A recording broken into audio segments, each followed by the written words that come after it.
وهو ولي الصالحين والصلاة والسلام على أشرف المرسلين سيدنا وحبيبنا محمد بن عبد الله وعلى آله وصحبه ومن تبعه بإحسان إلى يوم الدين. அன்பிற்குரிய சகோதரர்களே, அஸ்ஸலாமு அலைக்கும் வரஹ்மத்துல்லாஹி வபரகாத்துஹு. இன்றைக்கு இந்த இடத்துல பத்ர் யுத்தம் தரும் படிப்பினைகள் என்ற தலைப்பில் பேசும்படி நான் கேட்கப்பட்டிருக்கிறேன். ஏற்பாட்டாளர்கள் தலைப்பு எனக்கு பத்ர் யுத்தம் தரும் படிப்பினைகள் என்று தான் சொல்லியிருக்கிறாங்க.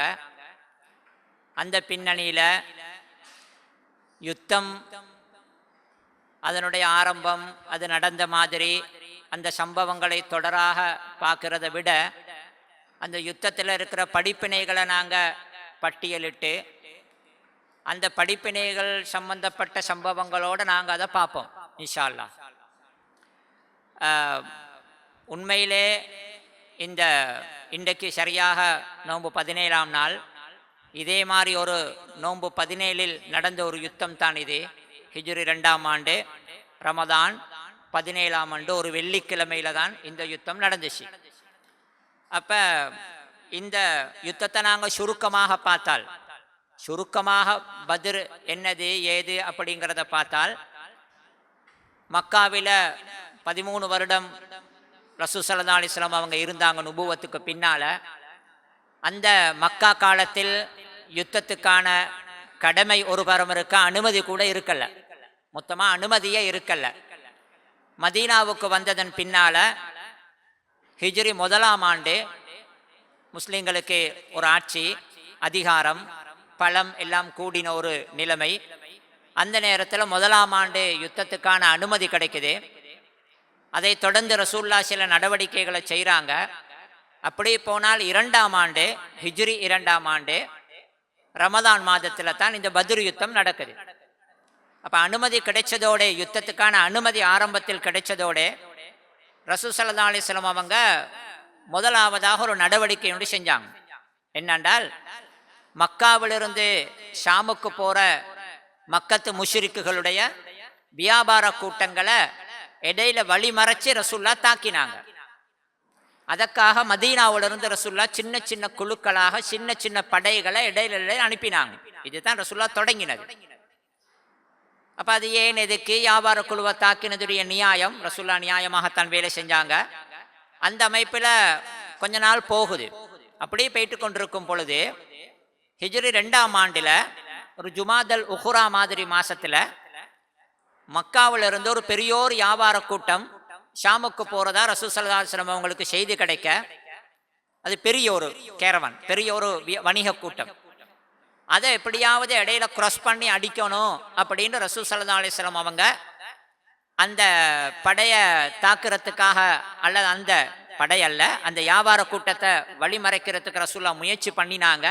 ஆனால் கிடைக்கல. ஏதோ ஒரு வகையில் இவங்க கெஸ் பண்ணி கணிச்சு மதீனாவிலிருந்து அந்த அவங்க போகிற ரோடுக்கு போய்த்து அவங்கள கிராஸ் பண்ண இவங்க போகிறதுக்கு இடையிலே அவங்க போயிட்டாங்க. அப்போ இது முடிஞ்சு அவங்க போயிட்டாங்க, ஷாமுக்கு போயிட்டாங்க. அப்போ ரசூல் ஸல்லல்லாஹு அலைஹி வஸல்லம் அவங்களுக்கு நல்லா தெரியும், எப்படியுமே அவங்க திரும்பி வரணும். அவங்க திரும்பி எப்படியுமே ஷாமில் பிஸ்னஸ் எல்லாம் முடிச்சுட்டு அவங்க திரும்பி மக்காவுக்கு போவாங்க. அப்போ அந்த டைம் ரசூல் ஸல்லல்லாஹு அலைஹி வஸல்லம் அவங்க வழி பார்த்துருந்தாங்க. அப்போ ரசூல் ஸல்லல்லாஹு அலைஹி வஸல்லம் அவங்களுக்கு இப்போ ஜுமாதுல் உஹுராண்டா, அப்புறம் ரஜபு ஷாபான் 2 மாதம் தான். அந்த கொஞ்ச நாளில் அவங்க திரும்பி வர காலம் ரமதான் ஆகுது. அப்போ ரசூல் ஸல்லல்லாஹு அலைஹி வஸல்லம் அவங்க தகவல்களை எடுத்தாங்க. செய்தி கிடைக்குது, ஷாம்ல இருந்து அந்த எங்களுக்கு போன முறை அடிக்க கிடைக்காம போக்குல தப்பின அந்த மிஸ்ஸாவின அந்த கெரவன் இப்போ திரும்பி வர்றாங்களாம் அப்படின்னு. அப்போ ரசூல் ஸல்லல்லாஹு அலைஹி வஸல்லம் அவங்க பார்த்தாங்க, இப்போ அவங்கள ப்ரெஸ் பண்ணி நாங்கள் தாக்குவோம். அவர்கள் மக்காவில் இப்போ நிலைமை என்னாண்டா, மக்கத்தின் மக்கள் பெரும்பாலாக அங்கு இருப்பவர்கள் முஷ்ரிக்குகள், இஸ்லாத்துக்கு நேர் எதிரிகள். அன்றைய திகதியில் இஸ்லாத்துக்கு நேர் எதிரிகளாக முஸ்லிம்களுடன் முட்டும் நிலைமையில் இருந்தவர்கள், தொல்லை கொடுத்து கொண்டிருந்தவர்கள் அவர்கள் தான். அது ஏன் இதை அடிச்சாங்க, அதுக்கு நியாயம் இல்லை, நியாயம் நிறைய இருக்குது. எனவே அவர்களை தான் எப்படியாவது பயமுறுத்தணும், அச்சுறுத்தணும், அல்லது அவங்கள பலகீனப்படுத்தணும், அல்லது அவங்களுக்கு ஒரு இக்கட்டான நிலைமையை கொடுக்கணும். எங்களோட முட்டாதீங்க, அல்லது இந்த இஸ்லாத்துக்கு வந்துருங்க, எங்களுக்கு வழியை விட்டுட்டு நீங்க அங்கிட்ட அவங்க என்ன சரி ஒன்று நடக்கணும். அப்ப இந்த நடவடிக்கை போகுது. அந்த நேரத்தில் தான் ரசூலுல்லாஹி ஸல்லல்லாஹு அலைஹி வஸல்லம் அவங்க பார்க்குறாங்க, போக்கொலை தப்பிட்டாங்க. இப்போ மறுவ திரும்பி போக்கொலையும் தப்பிராம இருக்கணுமே. எனவே அவசரமா தடபடன்னு ரெடி ஆகுறாங்க. அப்புறம் ரசூலுல்லாஹி ஸல்லல்லாஹு அலைஹி வஸல்லம் அவங்க அறிவிச்சாங்க டக்குண்டு, மக்கத்து முஷ்ரிக்குகளுடைய வியாபார கூட்டம் வருது ஷாம்ல இருந்து. அவங்க மதீனத்துக்கு கொஞ்சம் தூரத்தில் ஒரு ரோடால தான் போகணும் அவங்க. அப்போ அவங்க திரும்பி போக்கள் அவங்களை அடிக்கிறதுக்கு ரெடி ஆகுங்கன்னு ரசூலுல்லாஹ் அவசரமாக ரெடி ஆக்கினாங்க. அப்போ அந்த அவசரமாக ரெடி ஆக்கினதுல இங்கே தான் அந்த பத்ர் யுத்தத்தில் ஒரு முக்கியமான பாயிண்ட்டுகள் சிலது இருக்குது. அதில் ஒன்று தான் இந்த பத்ர் யுத்தத்துக்கு ஏன் இவ்வளவு பெரிய சிறப்பு, அதுக்கு பல காரணம் இருக்குது. ஏன் இவ்வளவு முக்கியத்துவம், பத்ரில் கலந்து கொண்டவங்களுக்கு ஏன் இந்த அளவுக்கு மகிமை அந்தஸ்து, இதுக்கு ஏன் இந்த பெரிய தியாகம்னு சொல்லப்படுது. இல்லாட்டி ஒப்பீட்டு அளவில் பார்த்தா நீங்க நபியுடைய காலத்திலேயே இதைவிட பெரும் தொகை படை மோதி இருக்கிறாங்க, இல்லைன்னு இல்லை. பதில இவங்க 300,000 பேர், அவங்க 1000 பேர் கிட்டத்தட்ட. எனவே மோதிய எண்ணிக்கை பெரிய தொகையும் அல்ல. ஒரு விதத்தில் பார்த்தா இதை விட பெரிய எண்ணிக்கைகளில் மோதல் நடந்திருக்குது, இதை விட பெரிய படையை சந்திச்சிருக்கிறாங்க. ஆனா பத்ருக்கு உள்ள அந்தஸ்து எந்த ஒரு யுத்தத்துக்குமே இல்லை. யுத்தம் என்று பார்த்தா வேற ஒன்றுக்குமே இல்லை. காரணம் என்னாண்டா, இது முதலாவது மோதல். அடுத்தது இது அந்த அந்த யுத்தத்துக்கு முஸ்லீம்கள் தயாராகல. முஸ்லீம்கள் ஏதோ ஒன்றுக்கு போன இடத்துல இன்னொன்று நடக்கவாவிட்டு இவங்க ஆரம்பத்தில் யுத்தத்தை கற்பனை பண்ணியிருக்கல. ரசூலுல்லாஹ் அவசரமா ரெடி ஆக்குறாங்க, அந்த வியாபார கூட்டத்தை அடிக்கணும். அப்போ அங்கே இருந்தவங்களாம் தடபடன் ரெடி ஆகினாங்க. ஒரு 300,000 பேர் சேர்ந்தாங்க. சில சஹாபாக்கள் ரசூலுல்லாஹ்ட்ட சொன்னாங்க, யார சொல்லலாம், மதீனாவில் கொஞ்சம் உள்ளுக்கு பின்னுக்கு எங்களோட ஊடு இருக்குது, அங்கே எனக்கு வாகனம் எல்லாம் இருக்குது, நான் போயிட்டு எடுத்துக்கிட்டு வரவான். ரசூலுல்லாஹ் சொன்னாங்க, தேவையில்ல, அவ்வளோக்கு ஒரு முக்கியமும் இல்லை, தேவையும் இல்லை. அடிக்க போறது ஒரு வியாபார கூட்டத்தை தான், அதுக்கு பெரிய கனரக ஆயுதங்களுடன் மாதிரி பெரிய படை ஒன்று தேவையில்லை.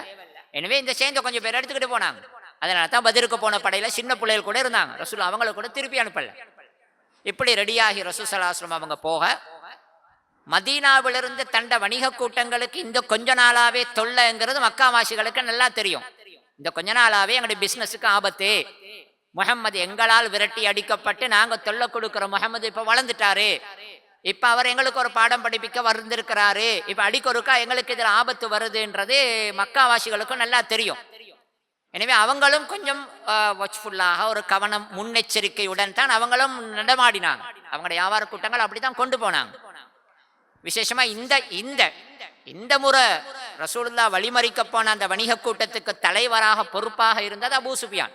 ஒரு நல்ல, ஒரு நுணுக்கமான, நல்ல அறிவுள்ள ஒரு தலைவர் என்று பார்த்தா ஒரு நல்ல தலைவன் தான், தலைமைத்துவத்துக்குள்ள ஒரு ஆளு. எனவே அவங்களும் செய்தியை எடுத்துட்டாங்க, அவனும் ஆள் போட்டு செய்தி எடுத்துட்டான், மதீனாவுல இருந்து எங்களை தாக்குறதுக்கு ஒரு கூட்டம் வாராங்க. எனவே அபூ சுஃபியான் சில நடவடிக்கைகளை செய்து அந்த ரசூலுல்லாஹி ஸல்லல்லாஹு அலைஹி வஸல்லம் அவங்க கூட்டிக்கிட்டு வர இந்த கூட்டத்தில் அகப்படாம தப்புறத்துக்குள்ள வேலைகளை செஞ்சு தப்பிட்டான். அதுக்கு அவன் 2 வேலை செஞ்சான். ஒன்று, அவசரமாக ஒரு ஆளை பிடிச்சி அனுப்பினான் மக்காவுக்கு, அவசரமாக போங்க, போய்த்து சொல்லு, நான் வியாபாரம் எல்லாம் முடிச்சுட்டு கை நிறைய பணத்தோட வாரேன், லாபத்தோட வாரேன், ஆனா வார வழியில எங்களை அடிக்கிறதுக்கு மதீனாவுல இருந்து முஹம்மதுடைய ஆட்கள் வாராங்க. எனவே மக்காவுல எல்லாருமே இதுல இன்வெஸ்ட் பண்ணிருக்கிறாங்க, மக்காவுல எல்லாருமே இதுல இன்வெஸ்ட் பண்ணிருக்கிறாங்க, முதலீடு பண்ணிருக்கிறாங்க. மக்காவில் கிட்டத்தட்ட எல்லோருமே வழிபார்த்து இருக்கிறாங்க இந்த பிசினஸ் முடிஞ்சு வாரத. இதுல அவங்களுக்கு லாபம், அதை வச்சுதான் 6 மாசம் வாழ போறாங்க.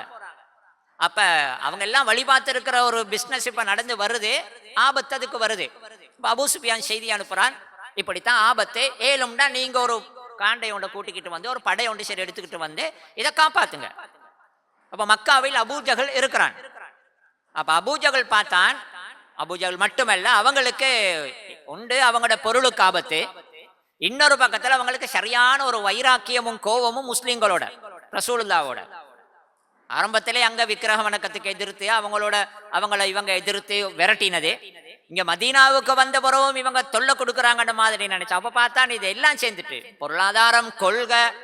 அப்ப அபூஜகல் போன்ற முக்கியஸ்தர்கள் யோசிச்சாங்க, இதுக்கு ஒரு தொங்கல் காணணும், எங்களுக்கு நிம்மதியா வியாபாரம் செய்யவும் மேலாம இருக்குது, இப்ப முஹம்மது அடிக்கொருக்கா எங்களுக்கு தொல்லை கொடுத்து கொண்டே இருக்கிறாரு, எனவே இதை ஒரு தீர்த்து ஒரு முடிவுக்கு வரணும் அப்படின்னு ஒரு பெரிய படையோட உருவாக்குறாங்க. ஒரு படையே உருவாகுது. மக்காவில் உருவாகியது ஒரு படை.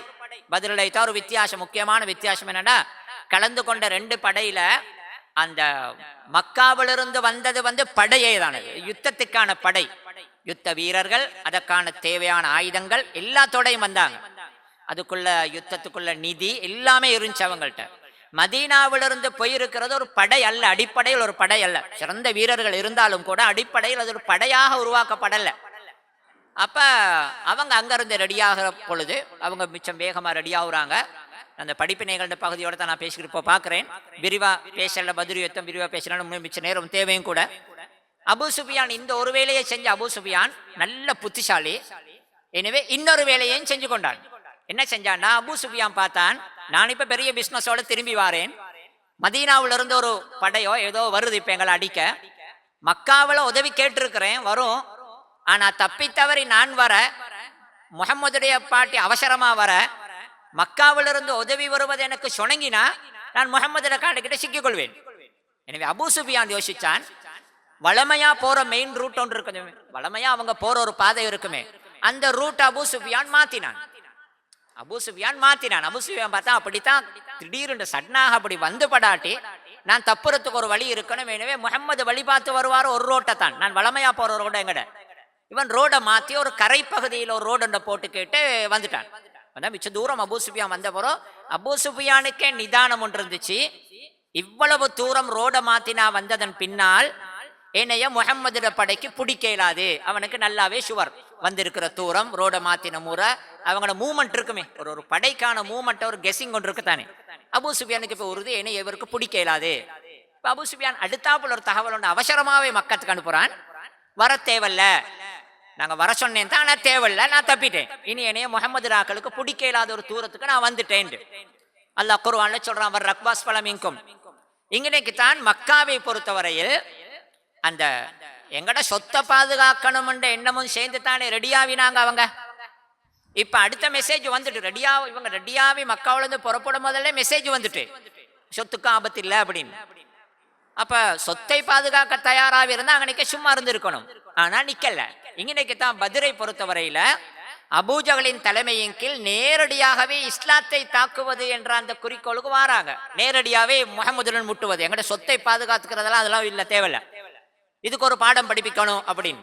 எனவே அபூஜஹல் உடல்ல எங்கட சொத்து தப்பினாலும் நான் இதை ஒரு முடிவுக்கு வந்தே தீருவேன் என்று சொல்லி 1000 பேர் கொண்ட படையை எடுத்து கொண்டு வர ரசூல் ஸல்லல்லாஹு அலைஹி வஸல்லம் அவங்க இங்கிருந்து போறாங்க.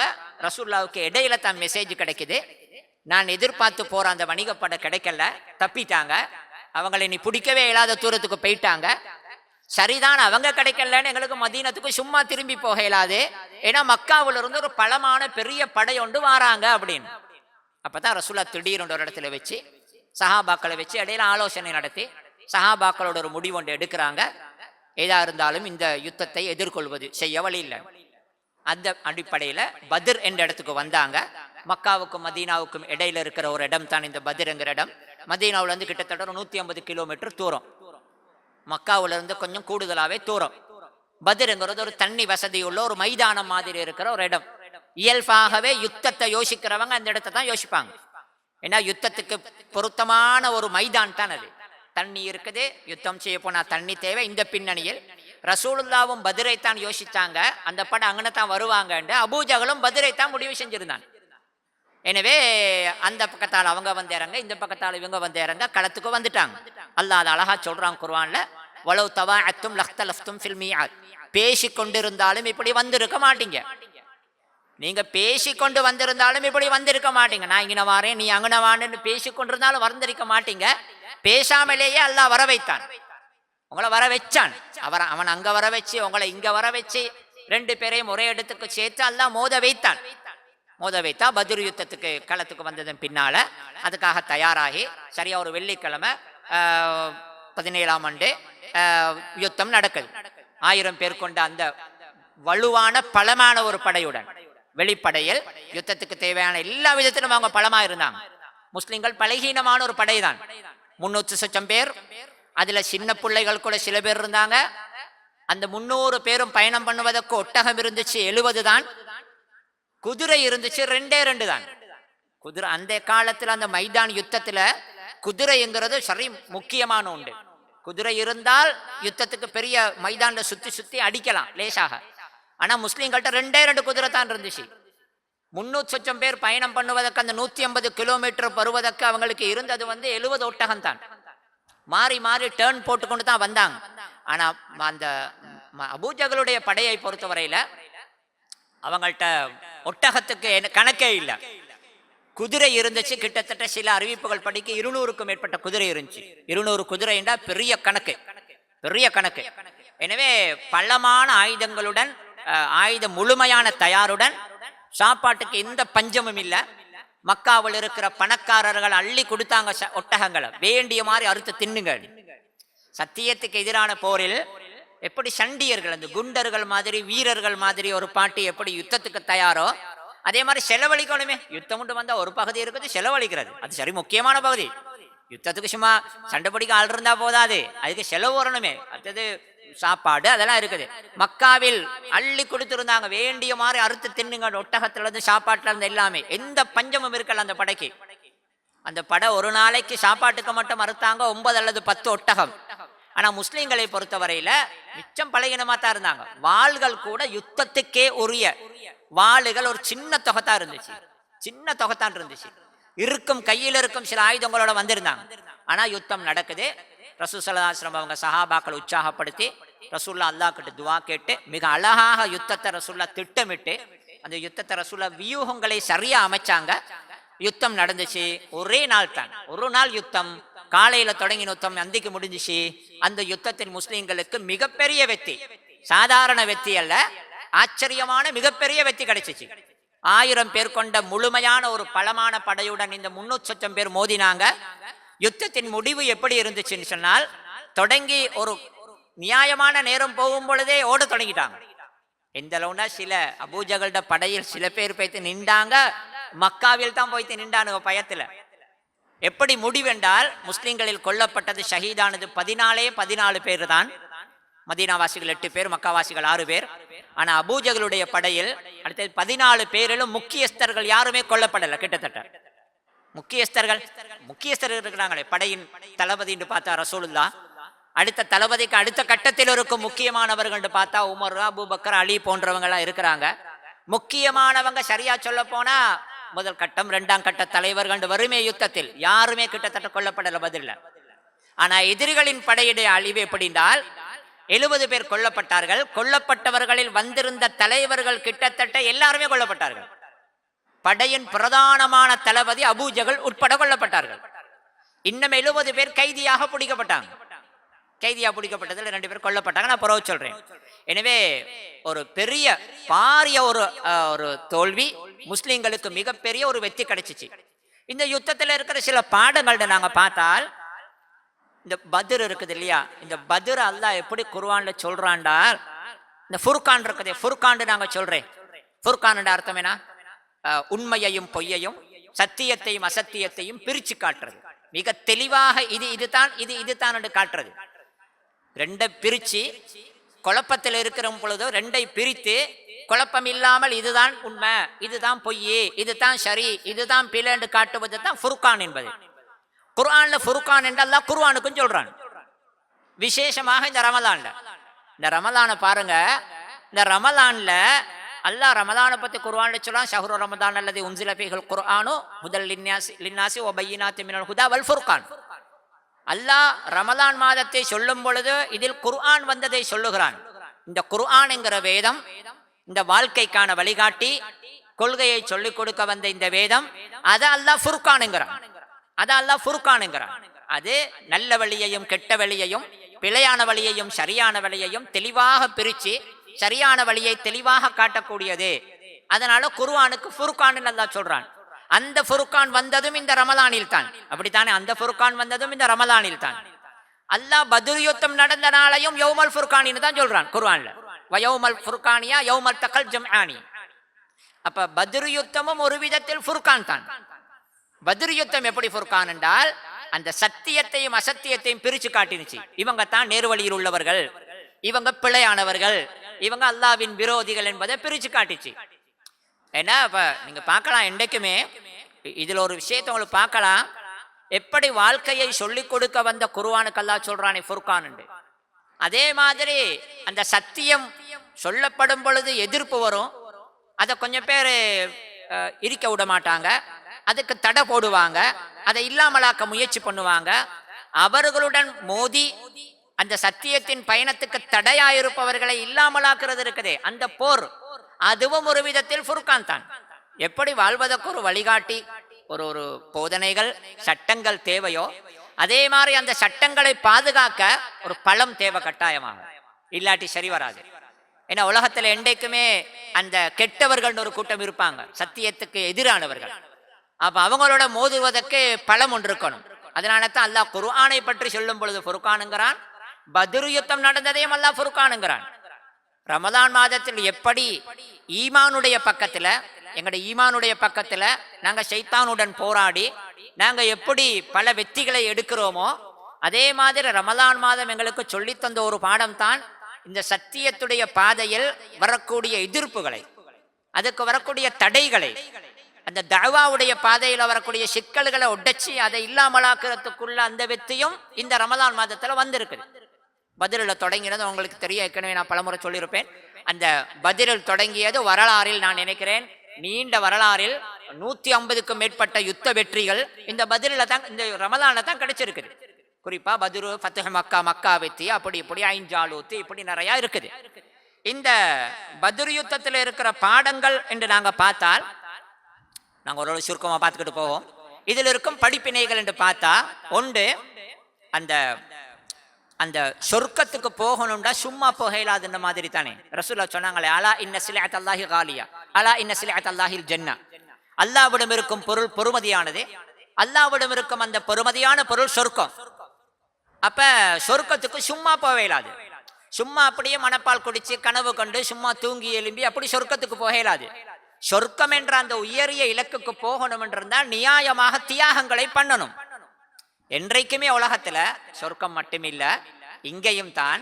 ஒரு வியாபாரி வியாபாரத்தில் அவரு லாபம் அடையணும்டா, ஒரு மாணவன் படிப்புல சித்திய, எல்லாருமே ஒரு சிகரங்களையும் இலக்குகள், உயர்ந்த இலக்குகளையும் அடைவது என்றிருந்தா கொஞ்சம் கஷ்டப்பட்டு தான் ஆகணும், சும்மா அதெல்லாம் அடையலாது.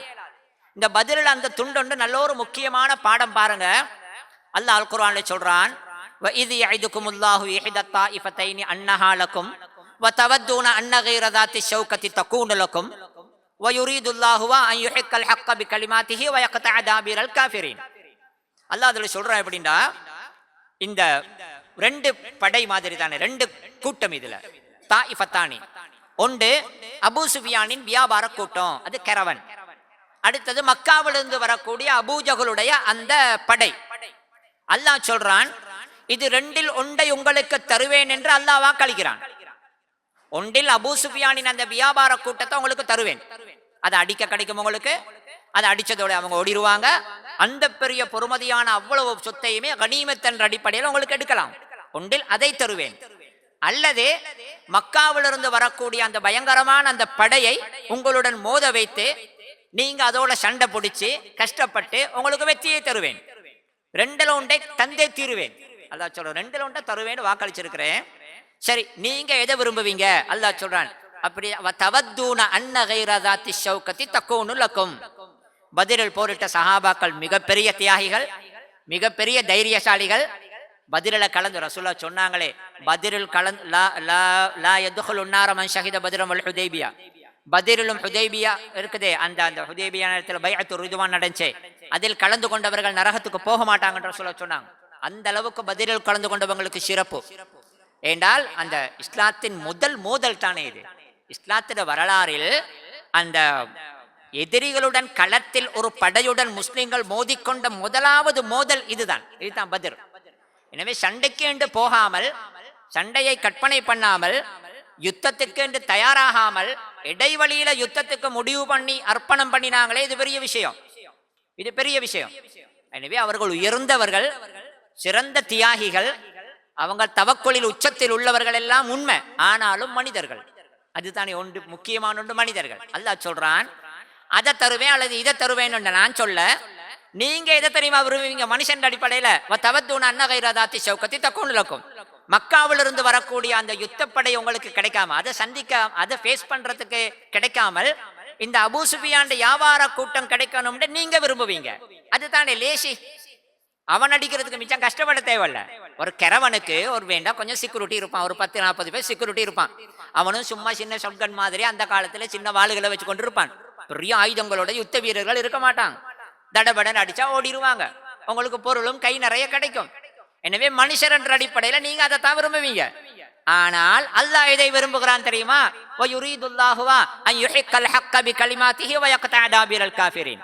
அல்லாஹ் அதை விரும்பல. அல்லாஹ் விரும்புறான் எப்படின்றால், அல்லாவின் வார்த்தைகளை கொண்டு சத்தியம் உறுதிப்படுத்தப்படணும். எதிரிகள் காபிர்கள் அல்லாவை நிராகரிப்பவர்கள் அடியோடு அழிக்கப்படணும். அதைத்தான் அல்லாஹ் விரும்புகிறான். எனவே நீங்க லேச விரும்புவீங்க மனுஷன் அடிப்படையில. ஆனா அல்லாஹ் விரும்புறான், உங்களுக்கு அது கிடைக்கப்படாது. அபூ சுஃபியான் இது கிடைக்காமல் நீங்க அந்த பலமான படையுடன் மோதணும். நீங்க தியாகம் பண்ணணும், அர்ப்பணம் பண்ணணும், கஷ்டப்படணும், வெட்டிப்படணும், குத்திப்படணும். அதன் மூலமாக சத்தியம் நிலைநாட்டப்பட்ட சத்தியம் அழியணும். எனவே இதுல இருந்து விளங்குறது என்னண்டால், அல்லாஹ் குர்ஆன்ல சொல்றான்னு சொன்னேன், சில விஷயத்த நாங்க அவசரப்பட்டு விரும்புவோம், இதுதான் நல்ல மாதிரி. ஆனால் நலவு அதுல இருக்காது, வேறொன்னுல இருக்கும். எனவே பத்ர் தரும் படிப்பினைகள்ல ஒன்றுதான், அந்த உயரிய அந்தஸ்துகளை அடைய வேண்டும் என்றிருந்தால், பெரிய இலக்குகளை டார்கெட் பண்ணி அதை அடைய வேண்டும் என்றிருந்தால், நாங்க சும்மா அந்த பூ மாதிரி இருந்து சும்மா அப்படி மெதுவா இருந்து வந்து வேலை செய்யறதுக்கு இயலாது. அதன் மூலம் அடைய முடியாது. உண்மையிலே பத்ர் இது எங்களுக்கு காட்டுது. இன்னும் ஒன்றே நாண்டா, பத்ரில் இருக்கும் முக்கியமான பாடங்கள்ல ஒன்று என்ன தெரியுமா? அல்லாஹ் அதுல சொல்றான் தானே, குர்ஆன்ல சொல்றான், கத் கான லக்கும் ஆயத்துன் ஃபீ ஃபிஅத்தைனி இல்தகதா. அந்த ரெண்டு படைகள் மோதிக்கொண்ட அந்த யுத்தத்தில் நிச்சயமாகவே அத்தாட்சி இருக்குது. அல்லாஹ் சொல்றான், அந்த ஆயத்துல ஆரம்பத்தில் அல்லாஹ் சொல்றான், நிச்சயமாகவே அத்தாட்சி இருக்குது, ஆதாரம் இருக்குது. அந்த ஆயத்துல கடைசியில் அல்லாஹ் சொல்றான், இன்ன ஃபீ ஸாலிக லஇப்ரத்தன் லிஉலில் அப்சார். நினைக்கிறேன் நிச்சயமாகவே அதுல படிப்பினை இருக்குது. பதிலில் இருக்கிற படிப்பினையில் அத்தாட்சியில் முக்கியமானது என்ன தெரியுமா? அல்லாஹ்வுடைய வல்லமை. அல்லாஹ்வுடைய வல்லமை இருக்குது, அதற்கான ஆதாரம் அதில் இருக்குது. பௌதீக ரீதியில் அல்லது காரண காரியங்கள்ன்ற அமைப்புல, அல்லது உலகத்தின் மிகப்பெரிய யுத்த நிபுணர்கள் அல்லது யுத்தங்களை பற்றி விமர்சனம் பண்ணுபவர்களை கொண்டு வச்சு இந்த படையையும் அந்த படையையும் காட்டி, இது ஆயுதம், இதனுடைய அளவு, அதுகளெல்லாம் காட்டி கேட்டா எல்லாருமே அடிச்சு சொல்லுவாங்க, அந்த 1000 பேர் கொண்டவங்க தான் வெத்துவாங்க, இவங்க வெத்த மாட்டாங்க. எனவே வெளிப்பார்வையில் வெத்துவதற்கான எந்த வாய்ப்புமே இல்லாத இவங்களுக்கு அல்லாஹ் வெற்றியை கொடுத்தான். எனவே அல்லாஹ் நாடினால் கொடுப்பான். கம்மின் ஃபிஅத்தின் கலீலத்தின் கலபத் ஃபிஅத்தன் கஸீரத்தன் பிஇذنில்லாஹ். எத்தனையோ சின்ன படைகள் பெரிய படைகளை தோற்கடித்திருக்கிறார்கள். எப்படி என்றால் அவங்களோட பலம், அவங்களோட எல்லாம் இல்லை. அல்லாஹ் சொல்றான் பிஇذنில்லாஹ், அல்லாஹ்வுடைய உத்தரவை கொண்டு. அல்லாஹ் பத்ரை பத்தி சொல்லும் பொழுதே ஒன்றை சொல்லுகிறான். எல்லாம் களத்துல இறங்கிட்டாங்க, சண்டை கரமாக யுத்தம் நடக்கிறதுக்கு போகுது. இப்ப யுத்தம் நடக்க தொடங்கிட்டு அந்த நேரத்தில் மலக்குமார்களையே அல்லாஹ் அனுப்பினான். சும்மா இல்ல, பத்ருக்கு இறங்கினாங்க மலக்குமார்கள், பார்த்திருக்க மலக்குமார்கள் இறங்கினாங்க. அப்ப இங்கால முஸ்லிம்கள் துணிச்சலா போராடுறாங்க, அங்கால மலக்கையே அல்லாஹ் அனுப்பிட்டான். சும்மா இல்ல, ஜிப்ரீலின் தலைமையில் மலக்கே வந்து இறங்குறாங்க. காபிர்கள் முஸ்லிம்கள் எல்லாருமே காண்றாங்க. அப்படியெல்லாம் மலக்கும் வந்ததன் பின்னால் கூட அல்லாஹ் ஒன்றை சொல்றான், என்ன தெரியுமா? ஒன்று, அல்லாஹ் நினைச்சால் அந்த வெற்றியையோ பாக்கியத்தையோ யாருக்கும் நிப்பாட்ட முடியாது.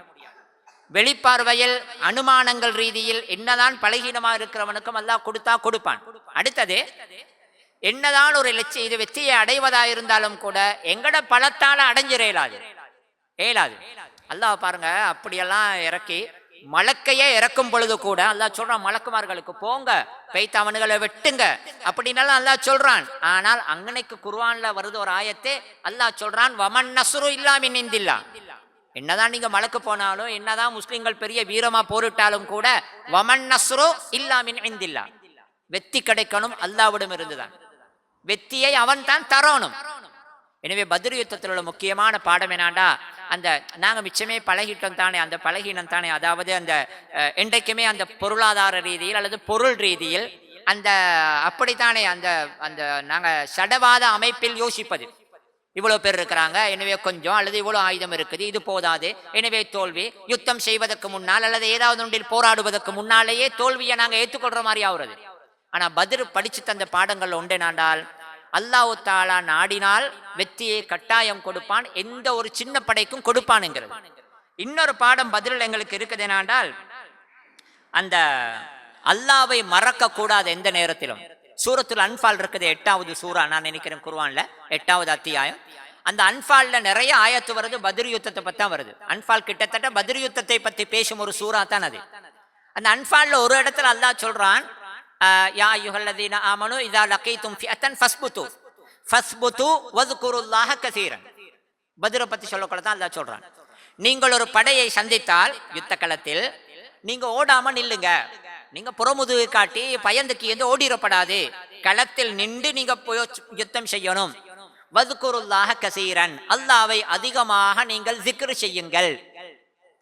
அப்ப யுத்தத்தில் எப்படி zikr? இப்ப நாங்க சும்மா சாதாரணமா zikrண்டா எப்படி நினைக்கிற, குர்ஆன் ஓதுறது அல்லது தொழுதுட்டு தஸ்பீஹ் செய்யறது அல்லது ஏதாவது லா இலாஹ இல்லல்லாஹ் சொல்லுவது, சுப்ஹானல்லாஹ் சொல்லுவது, இப்படி இதுகளைத்தான் நாங்கள் zikr அமைப்பில் நினைச்சு கொண்டிருக்கிறோம். எங்கனையாவது ஒரு இடத்துல உட்கார்ந்து நிம்மதியாக ஒரு இடத்துல இருந்து அமைதியாக தஸ்பீஹ் செய்வது, இது போன்றது, அஸ்தக்ஃபிருல்லாஹ் சொல்லுவது, இது போன்றவைகளைத்தானே நாங்கள் zikr. நீங்க இப்படி செய்பவைகள் மட்டுமல்ல zikr. இஸ்லாத்துல பார்க்கலாம், அல்லாஹ் சொல்ற மாதிரி பாருங்க, அல்லாஹ்வின் zikr என்பது வெறுமனே தொழும் பொழுது, குர்ஆன் ஓதும் பொழுது, அல்லது தொழுகைக்கு பின்னால் அல்லது படுக்கைக்கு போக்கல அப்படியெல்லாம் ஓதுவது மட்டும் அல்ல, அல்லது எங்கனையாவது ஒரு இடத்துல நிம்மதியாக உட்கார்ந்து அமைதியாக அப்படியே இருந்து செய்வது மட்டும் அல்ல zikr. அது வேண்டாம், zikரில் முக்கியமானவைகளில் அல்லது சிறந்தவைகளில் இருக்கலாம். zikரை இஸ்லாம் வலியுறுத்தது பள்ளிகள்ல உட்கார்ந்து அல்லது தொழுறப்பாயில உட்கார்ந்து கொண்டு செய்வது மட்டுமல்ல. இஸ்லாம் zikரை எல்லா இடத்துலையுமே சொல்லுது. நீங்க வேண்டாம் குர்ஆனை பாருங்க, தொழும் பொழுது திக்ரை சொல்லுது, ஹஜ்ஜில திக்ரை சொல்லுது, பயணத்தில் நான் நினைக்கிறேன் திக்ரை சொல்லுது, யுத்தத்திலும் சொல்லுது. அல்லாஹ் பத்ரை பற்றி பேசும் பொழுதே சொல்றான், ஃபஸ்புது, நீங்க துணிச்சலாக இருங்க, ஓடவானாம், வذ்குருல்லாஹ கஸீரன், அல்லாஹ்வை அதிகமாக ஞாபகப்படுத்திக்கோங்க. அல்லாஹ்வுடைய நினைவு மட்டும் உங்களோட மனசுல இருந்து இல்லாம போயிடக்கூடாது. யுத்தம் செய்யும் பொழுது யுத்தத்துக்காக திட்டமிடுவது, எதிரியை தாக்குவது, அந்த பகுதியெல்லாம் இருக்கும், ஆனாலும் அல்லாஹ்வை மறந்துடக்கூடாது. அல்லாஹ் தான் சொல்றான், அந்த பயங்கரமான பரபரப்பான யுத்த களத்தில் நீங்கள் இருந்தாலும் கூட அதிகமாக உங்களோட மனதில் உங்களோட பேச்சில் அல்லாஹ்வுடைய ஞாபகம் தான் இருக்கணும். zikrullāh என்ற அந்த செய்தி இருக்குது, இது ஒரு பெரிய ஒரு தலைப்பு. அது ஏன், எதற்காக, எப்படி, எங்கெங்கே, அதனால் என்ன பலன் அப்படின்னு பேசுறது நிறைய இருக்குது. ஆனா இஸ்லாம் எல்லா இடத்துலையுமே அதை சொல்லுது. விசேஷமாக யுத்த களத்தில் கூட அல்லாஹ் சொல்றான், உذ்குருல்லாஹ, அல்லாஹ்வை கஸீரன், அதிகமாக ஞாபகம், மறந்துடாதீங்க. அல்லாஹ்வை மறப்பது நியாயமாக மனிதனின் பின்னடைவுகள் அல்லது தோல்விகள் பிரச்சனைகளுக்கு பிரதானமான காரணம் அவன் அல்லாஹ்வை மறக்கும் கட்டங்கள் தான். அல்லாஹ்வை மறக்கும் கட்டங்கள், அல்லாஹ்வை அவனுக்கே உரிய மதிப்புடன் தனக்கே உரிய அந்த அச்சத்துடன் ஒருவன் ஞாபகத்து இருப்பான் என்றிருந்தால் அது எல்லாமே தான், யுத்தமும் தான், சமாதானமும் தான், வியாபாரமும் தான், எல்லாமே குடும்பவியல் எல்லாத்திலையுமே அவனுக்கு அல்லாஹ் வழிகாட்டுவான். அவனுக்கு தைரியம் இருக்கும், நிம்மதி இருக்கும், எல்லாம் இருக்கும். எனவே அது பத்ரில் உங்களுக்கு பார்க்கலாம். இன்னொன்று, இந்த பத்ர் யுத்தத்துல இன்னொரு முக்கியமான ஒன்றுதான் இந்த ஆலோசனை பண்றதுடைய முக்கியத்துவம். இப்ப ரசூல் ஸல்லல்லாஹு அலைஹி வஸல்லம் மதீனாவுல இருந்து இந்த 300,000 பேர் எடுத்துக்கிட்டு போறாங்க. 300,000 பேரும் நினைச்சுக்கிட்டு போறாங்க, இப்ப என்னது பெரிய ஒரு வியாபார கூட்டம் வருது, தடபடன் அடிச்சாச்சு, வேலை முடிஞ்சிடும், திரும்பி வந்துடலாம், இப்படித்தானே போறாங்க. வாதி ஜஃப்ரான் என்று சொல்ற ஒரு பள்ளத்தாக்கு பகுதியில் ரசூலுல்லாஹ் போயிட்டு கொண்டிருக்கிறாங்க. மெசேஜ் வருது, அபூ சுஃபியான் வியாபார கூட்டம் தப்பிருச்சாம், அது போயிருச்சாம், மிஸ் ஆவிட்டாம், மக்காவில் இருந்து ஒரு பெரிய ஒரு படை வருதாம் அப்படின்னு. இப்ப ரசூல் ஸல்லல்லாஹு அலைஹி வஸல்லம் அவங்க பார்த்தாங்க, இது ஒரு தர்ம சங்கடமான ஒரு நிலைமை தான். உண்மையிலே நான் எதுக்கோ வந்தேன் இவங்களை கூட்டிக்கிட்டு, இப்ப வேற என்னமோ ஒன்றை ஃபேஸ் பண்ண வாவிட்டு. இப்ப ரசூலுல்லாஹ் பார்த்தாங்க, என்ன செய்வது? முதலாவது திரும்பி ஓடையலாது, திரும்பி ஓடுறதுல எந்த பயனும் இல்லை, நிறைய நெகட்டிவ்ஸ் தான் இருக்குது. ஏண்டா இதுதான் முதலாவது முஸ்லிம்கள் வெளியே வந்த நேரத்துல எதிரியின் படை வருதுன்ற செய்தி, இதுதான் முதலாவது செய்தி. எனவே இன்றைக்கு நாங்க பெயருவோம் போனா அந்த முதலாவது சண்டையில எங்களுக்கு எப்பயும் பார்க்கலாம், முதலாவது ஓடி பழகினவன் எந்த நாளும் ஓடிக்கொண்டு தான் இருப்பான், சண்டை பிடிக்க மாட்டான். எனவே ஓட முடியாது. சரி, அப்படிதான் நாங்க போனவங்களை திரும்பி மதீனாவுக்கு, இந்த மக்காவில இருந்து வர அபூஜஹலோட படை எப்படியுமே மதீனா வரைக்கும் சில நேரம் வந்துருவாங்க. அந்த அளவு தைரியத்துல தான் அவங்க வராங்க. எனவே ரசூலுல்லாஹ் பார்த்தாங்க, இந்த இடம் ஒரு முடிவு எடுக்கணும், தீர்க்கமான ஒரு முடிவு எடுக்கணும். சரி, பொறுப்பான ஒரு முடிவு தான் இது, எடுப்பதற்கு கஷ்டமான முடிவு, ஆனா எடுத்தே ஆக வேண்டிய முடிவு. ரெண்டில் ஒன்று தொங்கலுக்கு அவர கட்டம். ஆனாலும் ரசூலுல்லாஹ் பார்த்தாங்க, நான் இவங்களை கூட்டிக்கிட்டு வந்தது யுத்தத்துக்கு அல்ல. எனவே இடையில நான் வச்சு திடீரென்று இவங்களுக்கு யுத்தம் வருது, படை வருது, நாங்கெல்லாம் யுத்தம் செய்யணும்னு அவர்களுக்கு நான் இந்த யுத்தத்தை திணித்தால், கிட்டத்தட்ட திணிக்கிற மாதிரி நான் நேரடியா ஓர்டரை போட்டால் அது அவ்வளோ நல்லம் இல்லை. சஹாபாக்கள் செய்வார்கள், ரெண்டாவது பேச்சு இல்லை. ஆனாலும் அந்த யுத்தம் செய்யும் பொழுது படை வீரர்களின் மனநிலையும் அவங்களோட பங்களிப்பும் சரி முக்கியமானது. எனவே அவங்களோட கலந்து பேசி அவங்களோட கருத்தையும் கேட்டு அவங்களுடைய கருத்தையும் சேர்த்துக்கொண்டு ஒரு நடவடிக்கைக்கு போவதுதான் நல்லது. எனவே ரசூல் ஸல்லல்லாஹு அலைஹி வஸல்லம் அவங்க டக்குன்னு அன்னைக்கு ஒரு ஆலோசனை கூட்டம் போட்டாங்க. எல்லாரையும் வச்சு பேசினாங்க.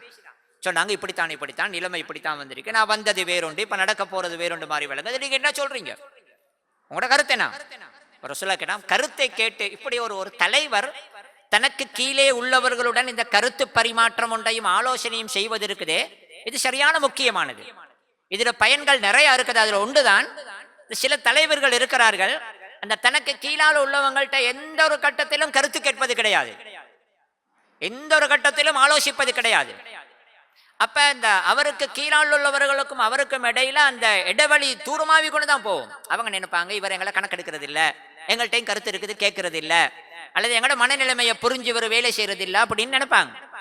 அப்ப தலைவர் அவர்களிடமும் கருத்து கேட்கும் பொழுது தலைவருக்கும் அவருக்கு கீழால் உள்ளவர்களுக்கு இடையில ஒரு நெருக்கம் வரும்.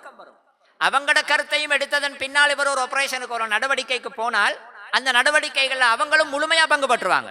ஏன்னா அவங்களுக்கு தெரியும், எங்கள்கிட்டையும் கேட்டுட்டு தான் செய்யறாரு, எங்கள்கிட்ட யோசனை கேட்ட பிறகுதான் முடிவெடுத்தாரு. எனவே சஹாபாக்கள் நபி சொன்னா செய்வார்கள், இரண்டாவது பேச்சில்ல. ஆனால் ரசூலுல்லாஹ் ஒரு சிறந்த தலைவருக்குள்ள ஒரு பண்பில் சஹாபாக்களை வைத்து ஆலோசனை ஒன்று நடத்தினாங்க. நான் உங்களை கூட்டிக்கிட்டு இருந்தது வேறுண்டு, ஆனா இப்படி நடக்க போது என்ன சொல்றீங்க? அப்ப சஹாபாக்கள் அவர்கள் சிறந்தவர்கள். அப்ப முஹாஜிர்கள் இருக்கிறாங்க, மதீனாவாசிகள். இந்த பத்ர் படையில 300 பேர் இருந்தாங்க. அதுல 3/2 கிட்டத்தட்ட மதீனாவாசிகள் தான், மெஜாரிட்டி மதீனாவாசிகள், அன்சாரிகள். ஒரு 80 பேர் 90 பேர் மாதிரி மக்காவாசிகள் முஹாஜிர்கள் இருந்தாங்க. அப்ப ரசூல் ஆலோசனை கேட்கும் பொழுது மக்காவாசிகளை சேர்ந்த ஹிஜ்ரத் வந்தவங்க இருக்கிறாங்களே, அபூபக்கர், உமர், அலி போன்றவர்கள், இன்னும் பல பேர், அந்த முஹாஜிர்களை சேர்ந்த பல பேர் எழுப்பி சொன்னாங்க, யார் ரசூலுல்லாஹ் யுத்தம் செய்வோம், இப்ப இதுக்கு மேல நாங்க ஓட இயலாது, இப்ப ஒன்றும் செய்யலாதே, நீங்க நினைக்க வேணாம், நாங்க சண்டை பிடிக்க மாட்டோம், நாங்க யுத்தம் செய்வோம் அப்படின்னு தைரியமா பேசினார்கள். ஆனா ரசூலுல்லாஹ் எல்லா தரப்புடைய கருத்தையும் எடுத்தாங்க. ஏன்னா அங்கனைக்கு அந்த அவங்க 2 பேரும் 2 பார்ட்டி, ஒருத்தருக்கு எகெயின்ஸ்ட் அல்ல. ஆனாலும் என்னதான் இருந்தாலும் அதுல 2 கூட்டம் இருக்கிறாங்க. மதீனாவாசிகள் அவங்க அந்த சொந்த ஊருக்காரவங்க, இவங்க வந்தவங்க. அப்ப ரசூலுல்லாஹ் பார்த்தாங்க மெஜாரிட்டி மதீனாவாசிகள் இருக்கிறாங்க. எனவே ரசூலுல்லாஹ் அபூபக்கர் எழும்புறாரு, யார் ரசூலுல்லாஹ் யுத்தம் செய்வோம், நாங்க பயப்பட தேவையில்லைன்னு தைரியமா பேசுறாரு. உமர் எழும்புறாரு, நான் நினைக்கிறேன் மிக்தாத் ரலியல்லாஹு அன்ஹு எழுப்பி பேசினாங்க. அப்ப எல்லாரும் தைரியமா பேசினாங்க. அப்ப ரசூலுல்லாஹ் அப்பையும் சொன்னாங்க, அஷீரு அலைய, எங்களுக்கு ஒரு யோசனை சொல்லுங்களேன். அப்பதான் சாத் இப்னு முஆத் கேட்டாரு, மதீனாவில் அவுஸ் கோத்திரத்தின் தலைவர், மதீனாவின் முக்கியமான தலைவர்கள் ஒருவர் அவரு. அப்ப ரசூலுல்லாஹ் இவங்கெல்லாம் பேசின பிறகும் சொல்லுங்களேன்னு கேட்கக்குள்ள அவர் கேட்டாரு, யார சொல்லலாம், நீங்க எங்கள்கிட்ட தான் கேட்குறீங்க போல. ரசூலுல்லாஹ் சொன்னாங்க, ஓண்டு. ஏன்னா அதுலயும் ரசூலுல்லாஹ்வுக்கு ஒரு நுணுக்கம் இருந்துச்சேன்னு தெரியுமா? இந்த படையில மெஜாரிட்டி மதீனாவாசிகள் உண்டு, மெஜாரிட்டி அவங்க தான். அடுத்தது இந்த மதீனாவாசிகளோட ஊர்ல தான் இப்ப நாங்க இருக்கிறோம். ஏற்கனவே நான் மக்காவில் இருக்கும் பொழுது இவங்க பையத்து பண்ணி என்னைய வர சொன்னாங்க, ஒப்பந்தம் பண்ணி என்னைய வர சொன்னாங்க, எங்கட ஊருக்கு வந்தா அவங்கள பாதுகாப்பா உண்டு வாக்கு தந்தாங்க. ஆனா இப்ப நான் ஊருக்கு வெளியே நிக்கிறேன், மதீனாவுல இருந்து வெளியே வந்திருக்கிறேன். எனவே நாளைக்கு இவங்க யாரும் நினைச்சிடப்படாது, ஊர்ல தானே பாதுகாக்கிறோம்னு சொன்னோம், இப்ப இடைவெளியில வந்து கொண்டு சண்டைக்கு வர சொல்றாங்களேன்னு நினைச்சிடப்படாது. அடுத்த மெஜாரிட்டி அவர்களுடைய கருத்தும் தேவை. அப்ப ரசூலுல்லாஹ் சொன்னாங்க, உங்களோட கருத்து தான் எனக்கு தேவைன்ற மாதிரி சொன்னாங்க.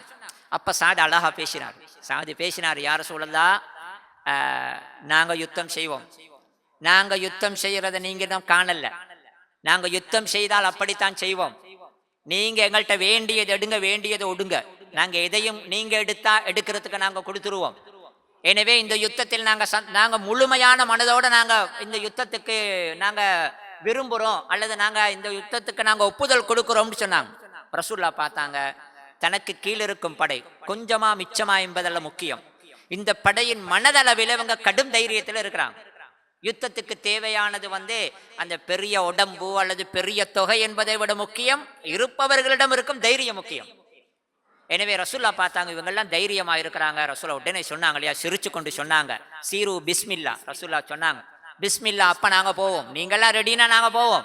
ரசூலா சொன்னாங்க, எனக்கு இப்ப கண்ணுள்ளுக்கு விளங்குற மாதிரி இருக்குது அந்த மக்கத்து காவர்களுடைய அந்த அவர்கள் கொல்லப்பட்டு வீழ்த்தப்படுவது என்ற கண்ணுள்ளுக்கு இப்ப விளங்குற மாதிரி இருக்குதுன்னாங்க. எனவே இந்த மசூரா என்பது இருக்குதே, தலைவருக்கும் அவருக்கு கீழால் இருப்பவர்களுக்கும் இடையில, அதுக்காக எல்லாத்தையுமே கேட்டுத்தான் ஆகணும்ன்றது இல்ல. ரசூலுல்லாஹ் எல்லாத்தையுமே கேட்கவும் இல்ல. ஹுதைபியா உடன்படிக்கையா நான் செய்யவா வானாமா, செய்யவா வானாமான்ற கருத்தை ரசூலுல்லாஹ் அந்த பெரிய அபூபக்கரிடம் கூட கேட்கல. தனக்கு மிக மிக நெருக்கமான அந்த அபூபக்கர் கிட்ட கூட ரசூலுல்லாஹ் ஒரு வார்த்தை கேட்கல. அபூபக்கர் ஹுதைபியா உடன்படிக்கையை செஞ்சா நல்லமாப்பா, என்ன ஓண்ட கருத்துன்னு கேட்கவே இல்லை. தனியான ஒரு முடிவை தான் ரசூல் எடுத்தார்கள். செய்வது அது யாரு நிற்கான்னு சொன்னாலும் நிற்கிறது இல்லை. அந்த அவ்வளவு முக்கியமான உமரே என்ன அப்படி இப்படின்னு கேட்ட நேரத்தில் கூட ரசூலுல்லாஹ் ஹுதைபியாவை நிப்பாட்டல்ல. எனவே எல்லாத்திலையுமே கேட்பது என்பது அல்ல, எல்லாத்திலையுமே கேட்காமல் இருப்பது கூடாது. விசேஷமா இத மாதிரி கட்டங்கள் முக்கியமானவைகள். இதில் அவங்களும் சேர்ந்தா சண்டை பிடிக்க போறாங்க. சரியா சொல்ல போனா படம் அவங்க தான் முக்கியமான ஆக்கள் இதுல. எனவே ரசூலுல்லாஹ் மஷூரா பண்ணினாங்க. அடுத்தது இன்னொன்று பார்க்கலாம் உங்களுக்கு. அந்த ரசூல் ஸல்லல்லாஹு அலைஹி வஸல்லம் அவங்க கொண்டு போன படையில நான் சொன்னனே, ஒன்றுடைய பலம் இருக்குது, அதை பார்க்கறதுக்கு ரெண்டு வழி தான் இருக்குது. ஒன்று குவாலிட்டி, அடுத்தது குவான்டிட்டின்னு சொல்லுவாங்க. ஒன்று எண்ணிக்கை, இன்னொன்று இருக்குது அந்த தரம். சில விஷயத்துல எண்ணிக்கை நல்லம், எண்ணிக்கை மிச்சமா இருக்கிற மட்டுக்கு நல்லம். ஆனால் இந்த சத்தியத்துக்கான போராட்டம், இந்த அது இது இருக்குது, இத மாதிரி விடயங்களில் விசேஷமாக யுத்தங்களில் எண்ணிக்கை என்பதை விட தரம் தான் முக்கியம். அந்த குவான்டிட்டி என்கிற எண்ணிக்கை அல்ல மிச்சம். 1000 பேர் 10,000 பேர் இருந்து வேலை இல்ல. சும்மா இந்த வெள்ளத்தில் அடிபட்ட சருகுகளை போல் இருந்தா வேலை இல்ல. இன்றைய உம்மாவுடைய நிலைமை அதுதானே. இன்றைக்கு அப்படித்தானே 160 கோடியா முஸ்லிம்கள் இருக்கிறாங்க. ஆனால் பலம் என்பது மிச்சமே பிரச்சனை, பலகீனத்தில் தான் இருக்கிறார்கள். அப்ப அன்றைய படையை நீங்க பாருங்க, அவர்கள் இருந்தார்கள் எப்படின்றால் 300 பேர் தான். ஆனால் 300 பேரும் இருந்தார்கள் அந்த கட்டுமையான தைரியத்துடன் தான் இருந்தார்கள், தரமான படை. அதனால தானே இப்ப பத்ர் களத்துக்கு வந்து இப்ப இறங்கியாச்சு. அங்க பார்த்தா ஒரு சின்ன மலைக்கு பின்னுக்கு அபூஜஹல்ட கேம்ப் அடிச்சிருக்கிறாங்க. அவங்களோட படம் வந்து இறங்கி இருக்குது. இந்த தொங்கல்ல இவங்க வந்து இறங்கி இருக்கிறாங்க. இப்ப யுத்தம் நடக்கிறதுக்கு முன்னால இப்ப இவங்களோட வேலைகள் இங்க நடக்குது, அங்க அவங்களோட வேலைகள் நடக்குது. அப்ப ரசூலுல்லாஹ் ஒரு ஆள் போட்டு பார்த்தாங்க, நாளைக்கு சண்டை நடக்க போகுது, யுத்தத்துக்கு சும்மா கண்ணை பொத்தி கொண்டு போய் திறங்க இயலாது, எதிரியை வெளிவு பண்ணணும், அவன் எவ்வளவு வந்திருக்கிறான், அவன் பழமைனா அவனுக்கு நான் எப்படி வியூகங்களை அமைப்பது, எல்லாம் ஒரு தளபதி கட்டாயம் செய்யணும். ரசூலுல்லாஹ் ஒரு ஆளை போட்டு ரசூலுல்லாஹ் அவங்களோட தகவல்களை எடுத்துட்டாங்க. எப்படியோ எத்தனை பேர் வந்திருக்கிறாங்க, எப்படி நிலைமை, ஒரு பெரிய சம்பவம் ஒன்று இருக்குது அதுல. ரசூலுல்லாஹ் அதை எடுத்து வச்சு கெஸ் பண்ணிட்டாங்க. ரசூலுல்லாஹ் கெஸ் பண்ணி 1000 பேர் இருப்பாங்கன்னு ரசூலுல்லாஹ் சொன்னாங்க. அதே மாதிரி அவங்க அந்த அவங்களோட முக்கியமான யார் யார் வந்திருக்கிறாங்கன்ற தகவலையும் ரசூலுல்லாஹ் எடுத்துக்கொண்டாங்க. எனவே நாளைய மோதல் எவ்வளவு பொறுப்பானது அப்படின்றதெல்லாம் ரசூலுல்லாஹ் கவனமா ஏற்கனவே ரசூலுல்லாஹ் தகவல் எடுத்து திட்டமிட்டு கொண்டாங்க. மறுபக்கத்தில் அபூஜஹலும் வந்து ஒரு பெரிய ஒரு தைரியசாலி, சரி நுணுக்கமான ஒரு ஆள். அந்த தலைமைத்துவத்துக்குன்று சொன்னா எல்லாமே அவன்கிட்ட இருந்துச்சு, சத்தியம் மட்டும் தான் இருக்கல. அதனால தான் ரசூலுல்லாஹ் துவா கேட்டாங்க, யாழ்லா என்ன கொண்டில் அபூஜஹலைத்தான் அல்லது உமரைத்தாண்டு, ரெண்டுல ஒன்றை தாண்டி தான் ரசூலுல்லாஹ் கேட்டாங்க. ஏன்னா அபூஜஹல் அவ்வளவு முக்கியமான ஒரு ஆள் வந்திருந்தான் சத்தியத்துக்கு. மற்றபடி அவன் எல்லாத்திலையுமே அப்படி இருந்தான். அவன் தைரியம், அவன் வேகம், அவன் நுணுக்கம் எல்லாம் இருந்துச்சு. அவனும் ஒரு ஆள் போட்டு விசாரிச்சான். அவனுக்கும் தேவை ஒரு ஆளை போட்டு இந்த முஹம்மதோட கேம்போட நிலைமைனா, முஹம்மதோட வந்திருக்கிறவங்க எவ்வளவு படம் எவ்வளவு பெருசு என்ன பழம் தெரியணும். அவனு ஒரு ஆள் மெதுவா அனுப்பினான். சண்டை இன்னும் நடக்கல தானே, யுத்தம் நடக்கல, எனவே பிரச்சனை இல்லை. அவங்களோட ஒரு ஆளை கண்டதுக்கு இவங்க போய் வெட்ட போறல. இந்த மரபு ரீதியான யுத்தம் அப்படித்தான். அப்ப அவன் வந்தான், அபூஜஹல் அனுப்பினால் அப்படியே சுத்தி வந்தான். வந்து பார்த்தா முஸ்லீம்கள்ட்ட கேம்ப் பகுதிக்கு வந்து பார்த்தா எல்லாம் சுத்தி கித்தி பார்த்துட்டு போயிட்டு அபூஜஹல்கிட்ட சொன்னான், இந்த நான் கொஞ்சம் பார்த்தேன், அப்படி கண்ணடிச்சு பார்த்தேன், மிச்சம் இல்லை, ஒரு 300-400 பேர் தான் இருப்பாங்க போல விளங்குது, மிச்சமா விளங்கல. எதுக்கும் இவங்க எங்களை ஏமாத்துறதுக்கு இந்த பின்னுக்கு சின்ன சின்ன மலைகளுக்கு பின்னால் ஆளை ஒளிச்சு வச்சிருக்கிறாங்களோ தெரியாதே, கொஞ்சத்தை காட்டுறதுக்கு எங்களுக்கு. நான் பெரிய ரவுண்ட் ஒன்று அடிச்சுட்டு வரேன்னு பெரிய ரவுண்ட் ஒன்று அடிச்சுட்டு வந்தான். பின்னுக்கு அங்கே மலைக்கு பின்னுக்கெல்லாம் போயிட்டு பார்த்துட்டு வந்து அபூஜஹல்கிட்ட சொன்னான், எல்லா இடத்தையும் பார்த்துட்டேன் அப்பா, இவங்க இந்த கொஞ்சம் மட்டும்தான், மிச்சம் வேற ஒருத்தரும் இல்லை. ஆனா ஒன்று எனக்கு விளங்குதுன்றான். அவன் ஒன்று சொன்னான், என்னாண்டா இவங்க கொஞ்சம் பேர் தான் இருக்கிறாங்க, நாங்க 1000 பேர் இருக்கிறோம், ஆனா இவங்க கொஞ்சம் பேர் தான் இருக்கிறாங்க சுவர் என்பதனால நாங்க சும்மா அசட்டுத்தனமா தைரியமாகவே ஏற்படாது. ஏன்னா எனக்கு ஒன்று விளங்குது, என்னாண்டா அவங்க மௌத்துக்கே வந்திருக்கிறாங்க, திரும்பி போறதுக்கு வந்த மாதிரி விளங்கல. கொஞ்சம் பேர் வந்திருக்கிறாங்க, தீர்க்கமான ஒரு போருக்கே வந்திருக்கிறாங்க. எனவே கொஞ்சம் பேரா இருந்தாலும் எங்களில் 2 பேரை கொல்லாமல் அவர்களில் ஒருவனை எங்களுக்கு கொல்ல முடியாது. ஏன்னா அவன் மௌத்துக்கே வந்த போராளி. கிதாலுல் முஸ்தமீத்ங்கிறது சமாளிக்க முடியாத போராளி. அவன் திரும்பி போறதுக்கு வரல. என்ன வெட்டினாலும் கொத்தினாலும் அவன் உசுர குடுக்கனே வந்திருக்கிற மாதிரி. இவன் இப்படி சொன்னது அதுதான் முஸ்லீம்கள்ட்ட அந்த அந்த உரம் இருக்குது, அந்த தரம். இவன் இதை சொன்னதோட அபூஜகல்ட படையில சும்மா குழப்பமும் வந்துட்டு, இவன் சொன்னதோட எல்லாத்துக்கும் பயத்தையும் கிளப்பிட்டு கொஞ்சம் பேர் சொல்லிட்டானு அபூஜகல்ட்ட, வானாமப்பா இந்த யுத்தம் தேவையில்ல, நாங்க பெய்த்துருவோம். அப்ப அந்த வமன் நஸ்ரு இல்லாமின் இந்தல்லா இருக்குது. அல்லாஹ் உங்களுக்கு பார்க்கலாம், பத்ரு ஆச்சரியமான ஒரு யுத்தம்.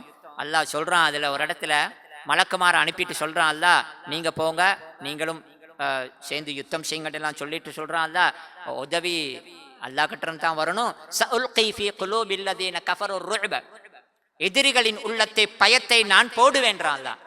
அல்லாஹ் பயத்தை போட்டான். இவங்க 300 பேரும் ஒரு மனசோட தான் யுத்தம் செய்யறாங்க. இவங்க 300 பேருக்கு இடையில கருத்து முரண்பாடு, கொஞ்சம் பேர் சண்டை பிடிக்கணுன்ற, கொஞ்சம் பேர் தேவையில்லைன்ற, அப்படியெல்லாம் இல்லை. 300 பேரும் ஒரே மனதுடன் யுத்தம் என்ற ஒரே இதுல தான் செய்யறாங்க. அபூஜகல்ட 1000 பேரு. ஆனால் அதுக்கு நிறைய பிரச்சனை. மக்காவில் புறப்படல பிரச்சனை, அது வேற. களத்துக்கு வந்த பிறகு இவன் சொன்னானே, கொஞ்சம் பேர் தான் வந்திருக்கிறாங்க, ஆனா செய்ய வழியில எல்லாரும் குத்தி வெட்டிடுவான்னு போல இன்னும் பயத்தை கிளப்பிட்டு கொஞ்சம் பேர் அபூஜகல்ட்ட வந்துச்சுன்னா, வானாமப்பா வானாம் இந்த யுத்தம். ஆனா அபூஜகல் பார்த்தான் என்ன தெரியுமா? நீங்க நல்லா வரலாறு பார்த்தா விளங்கும். அதுவரைக்கும் நடந்த வரலாறில் ரசூலுல்லாவோட மக்கா முட்டி கொண்டது உண்மை. முஷ்ரிக்குகள் முட்டி கொண்டாங்க, லேசா இல்லை. ஆனாலும் முழு மக்காவுமே ஒன்றாக ஒரே நேரத்தில் கிளம்பி இல்லாமாக்கணும் இவ்வளவு வேகமாக தயாராகல. அபூஜகலுக்கு இப்படி ஒரு சான்ஸ் கிடைக்கவே இல்லை. இதுக்கு முதல்ல அபூஜகலும் பல பேரும் எல்லாமே செஞ்சானுங்க. ஆனா முழு மக்காவும் திரண்டு ஒரே வேகத்தில் இதுக்கு ஒரு முடிவு காணணும், முஹம்மதை நாங்க இல்லாமாக்கணும் இப்படி கிளம்பல. அபூஜகல் பார்த்தா இந்த சான்ஸை விடப்படாது, இதுக்கு முதல் எனக்கு இது கிடைக்கல. அதனால் அபூஜகல் எப்படியாவது ஆக்களை சொல்லி சமாளிச்சு யுத்தத்தை கொண்டு சேர்த்துட்டான்.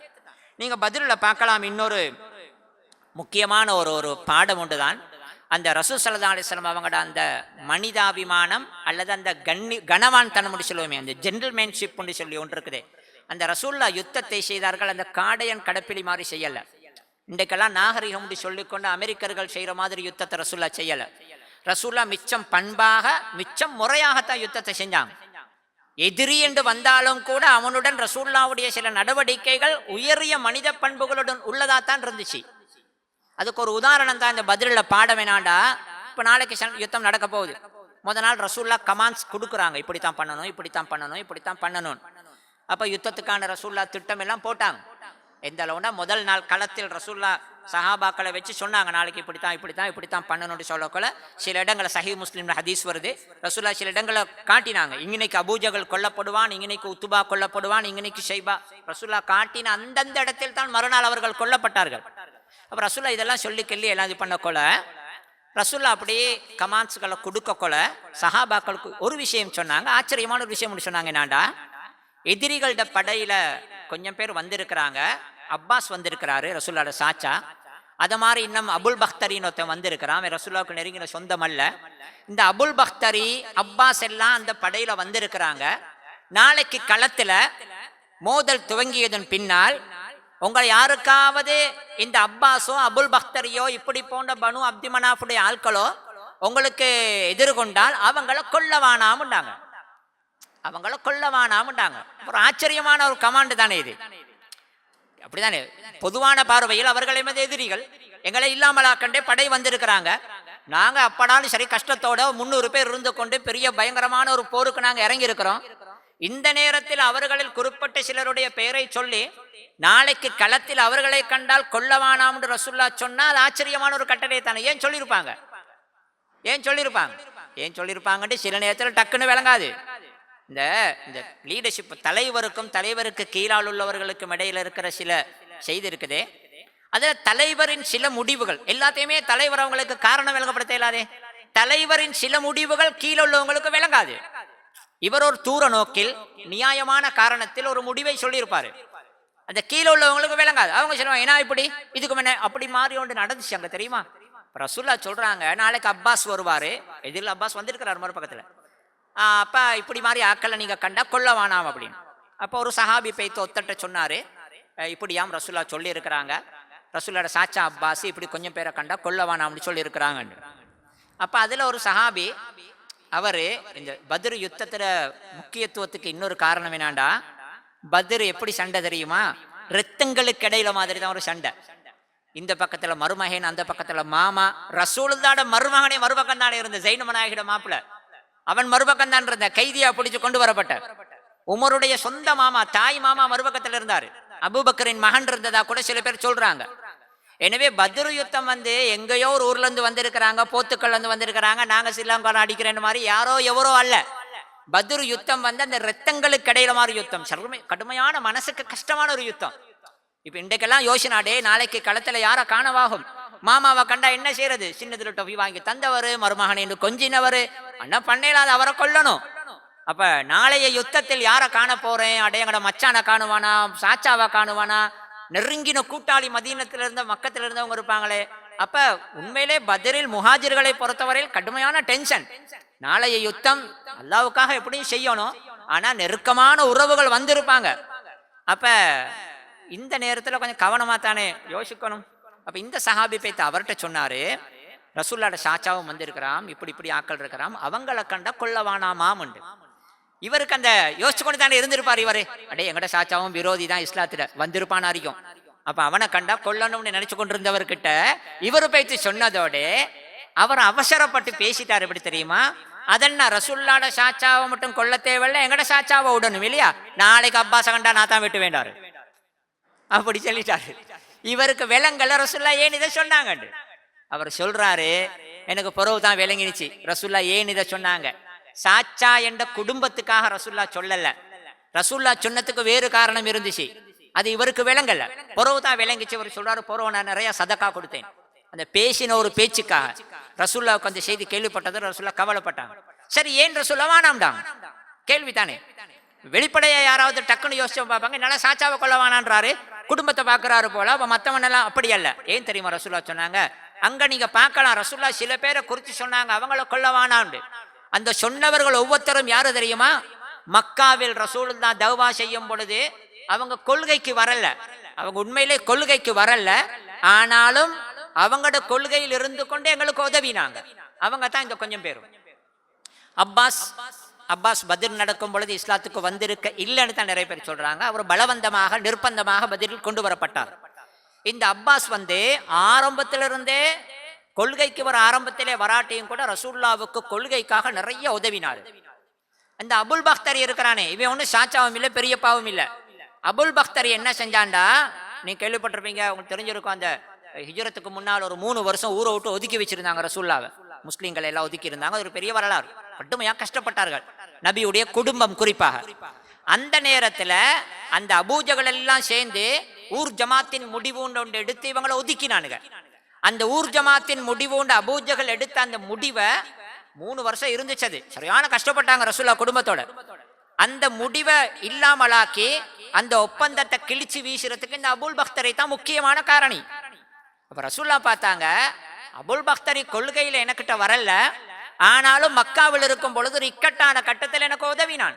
எனவே நாளைக்கு நீங்க அவங்கள கண்டா கொள்ளவானாம்டாங்க. இதுல என்ன விளங்குதுண்டா, ரசூலுல்லாஹ் என்னத்தான் யுத்தம் அல்லது எதிரிகளுடன் மோதுவது இருந்தாலும் கூட கொள்கையில் தனக்கு எதிரியா இருந்தவனுடையதும் அந்த நன்றி கடனை ரசூலுல்லாஹ் மறக்கல. அவன் உதவினதையும் அவனால எனக்கு கிடைச்சதையும் ரசூலுல்லாஹ் மறக்கல. நாங்களும் பார்க்கலாம் இன்றைக்கு நாண்டா சில பேர் சில குர்ஆன் சுன்னாவுடைய கொள்கைக்கு இல்ல, அவங்க அந்த கொள்கையை ஏற்றுக்கொள்றது இல்லை, ஆனால் எங்களுக்கு ஒரு பிரச்சனைனா அவங்க உதவுவாங்க. அப்ப நாங்க அதை நன்றியாக நினைவு வச்சுக்கிறோம். ரசூலுல்லாஹ் எந்த அளவு நன்றியா இருந்தாங்கண்டா, இந்த கைதிகள் பிடிச்சாங்களே 70 பேரையும் கைதியா பிடிச்சு வச்சிருக்கக்குள்ள ரசூலுல்லாஹ் சொன்னாங்க, என்ன பண்றது இவங்கள நம்ம யோசிக்கக்குள்ள, முத்இம் இப்னு அதி உஷ்ரோட இருந்து இந்த கைதிகள் விஷயத்துல ஒரு சிபாரிசு பண்ணினால் நான் அந்த முத்இமுக்காக இவங்களை நான் விடுதலை செஞ்சிருப்பேன் நாங்க ரசூலுல்லாஹ். ஏன்னா முத்இம் இப்னு அதி பத்ருக்கு கூட வரல, அவன் இல்லால். ஆனா ரசூலுல்லாஹ் ஏன் சொன்னாங்கன்றால், தாயிஃபுக்கு போய் படாத பாடுபட்டு நிறைய கஷ்டப்பட்டு அடிபட்டு ரசூலுல்லாஹ் மக்காவுக்கு எந்த முகத்தோடப்பா திரும்பி வாரதே அப்படின்னு கவலையோட வந்து மக்கா உள்ளுக்கு வருவதற்கு ஒரு விதத்தில் பயம், இன்னொரு விதத்துல அவமானம் மாதிரி வெக்கம். அந்த நேரத்தில் நபியை மக்கா உள்ளுக்கு அந்த பாதுகாப்பு கொடுத்து எடுத்தவன் தான் இந்த முத்இம் இப்னு அதி. கொள்கையில இல்ல, அவன் முஷ்ரிக்குத்தான், ஆனாலும் அவன் அப்படி ஒரு கட்டத்தில் ரசூலுல்லாஹ்வுக்கு உதவினானே, ரசூலுல்லாஹ் அதை மறக்கல. ரசூல்லா சொன்னாங்க, முத்தையும் உஷரோட இருந்து எனக்கு இன்றைக்கு முத்தையும் உஷரோட இருந்து இவங்களோட விஷயத்துல சிபாரிசு பண்ணினா நான் இவங்களை விடுதலை செய்வேன்னு சொன்னாங்க. எனவே பதிலில் இன்னொரு பாடம் இருக்குது. என்னாண்டா ரசூல் ஸல்லல்லாஹு அலைஹி வஸல்லம் அவங்களோட நான் சொன்னனே, அந்த மனிதாவி அந்த எதிரியாயிருந்தாலும் கொள்கையில் முரண்பட்டாலும் எமது கொள்கைக்கு சில பேர் உதவுவார்களே, அதை நன்றியாக ரசூலுல்லாஹ் வச்சிருந்தாங்க. இன்னொன்று என்னாண்டால் அந்த ரசூலுல்லாஹ் யுத்தத்தின் தர்மங்களை பேணினாங்க. பதிலில் முட்டிக்கொண்டது லேசப்பட்ட எதிரிகள் எல்லாம் எங்கட அபூஜகல் எல்லாம் கட்டுமையான எதிரிகள் தானே, மிக மோசமானவன். ஆனாலும் ரசூலுல்லாஹ் அந்த யுத்தத்தை மிச்சம் கனவான்தனமா தான் செஞ்சாங்க. மோசமான எதிரி என்பதனால அவங்கள கொல்லப்பட்டதன் பின்னால அப்படியே சவங்களை வெட்டி மூக்க வெட்டி காதை வெட்டி அப்படியெல்லாம் பண்ணல. அல்லது அந்த சவங்கள் அழுகி போகட்டும் கழுகுகள் தின்னட்டும் ரசூலா போட்டுட்டு போகல. உஹது யுத்தத்தில் அவனுக்கு அப்படி செஞ்சானுங்க. இங்களில் ஷஹீதானவர்களை அப்படி செஞ்சாங்க. அவங்க வெட்டி வெட்டி துண்டு துண்டாக மூக்குகள் எல்லாம் வெட்டினாங்க, வைத்தையெல்லாம் பொழந்தார்கள். ஆனால் ரசூலுல்லாஹ் மிச்சம் கண்ணியமா தான் நடந்தாங்க. ரசூலுல்லாஹ் அந்த யுத்தத்துல பாருங்க, யுத்தம் என்று வந்தால் அதில் ஆக்ரோஷமாக போராடுவது, அதில் வீரம், அதில் துணிச்சல், எதிரியோட சிரிக்க இயலாது, எதிரியை வெட்டி வீழ்த்தத்தான் ஒண்ணும், அதெல்லாம் வேற விஷயம். ஆனாலும் யுத்தத்தின் தர்மங்களை ரசூலுல்லாஹ் பேணினாங்க. யுத்தத்தின் தர்மங்களை மிக கவனமா பேணினாங்க. கொல்லப்பட்டெல்லாம் யுத்தம் எல்லாம் முடிஞ்சதன் பின்னால அந்த மோசமான அபூஜகளின் சபத்தை கூட ரசூலுல்லாஹ் பதிலில் ஒரு பால் கிணத்துல தூக்கி போட்டுட்டு தான் போனாங்க. பால் அடைஞ்ச கிணத்துல போட்டு மறைச்சிட்டு தான் போனாங்க. ரசூலுல்லாஹ் அதைத்தான் செஞ்சாங்க. அபூஜகளின் சபத்தை கூட ரசூலுல்லாஹ் வெட்டி வெட்டி துண்டாக்கி அதை செதச்சி அப்படியெல்லாம் அப்படி வக்கிரத்தனமாக ரசூலுல்லாஹ் நடக்கலையே. எதிரிகளின் சபத்தையும் ரசூலுல்லாஹ் பால் கிணறொன்றில் போட்டு மறைச்சிட்டு தான் போனாங்க. கைதியா பிடிக்கப்பட்டானுங்க 70 பேரு.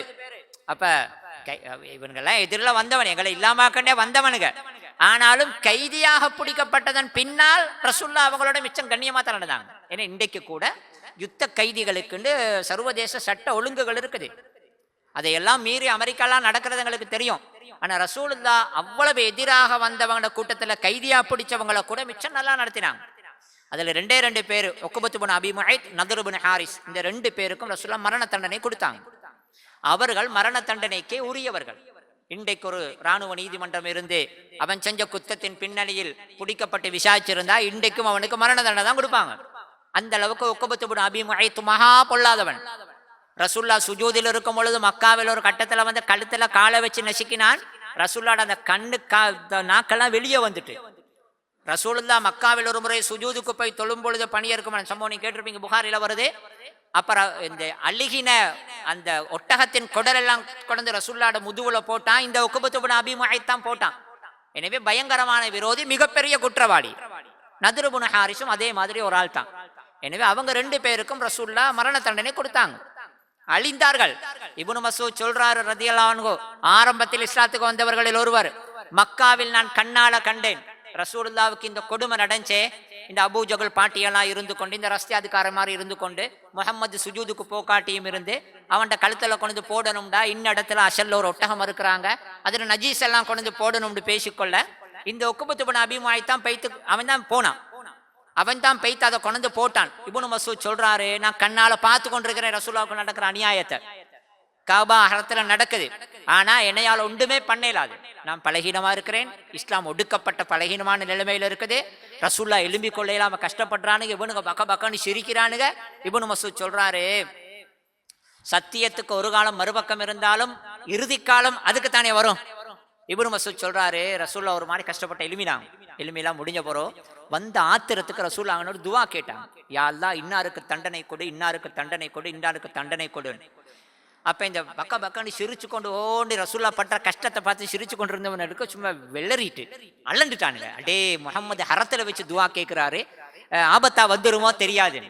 உடனே சொன்னானுங்க, நான் இல்ல முஹம்மது, நான் இல்ல முஹம்மது, நான் இல்ல முஹம்மது. இப்னு மஸ்ஊத் சொல்றாரு, நபிக்கு இந்த பெரிய அநியாயத்தை இவ்வளவு கேவலமானவனுங்க செஞ்சானுங்க, இதை நானும் பார்த்து கொண்டிருந்தேன், ஒண்ணுமே செய்யலாது. நான் வாய் போட்டா எனக்கும் என்னைய சும்மா இருக்க விட மாட்டானுங்க.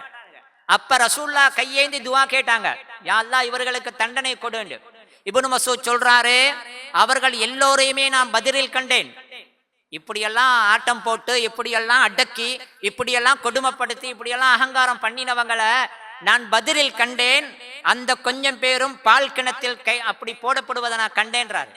அல்லாஹ் தண்டனையை கொடுத்தான்.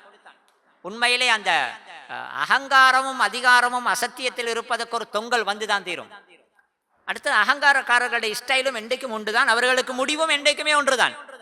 நீங்க வேண்டாம் பாருங்க, ஃபிரௌன் பேசின மாதிரி அவன்ட அகங்காரம், அவனுக்கு வந்து முடிவை பாருங்க, அத மாதிரி தான் பத்ருக்கும் அப்படிதான் நடந்துச்சு. பதிரில ஒரு கட்டத்தில் யுத்தம் தேவல்ல பாண்ட மாதிரி வந்துச்சு மக்காவில் வச்சு.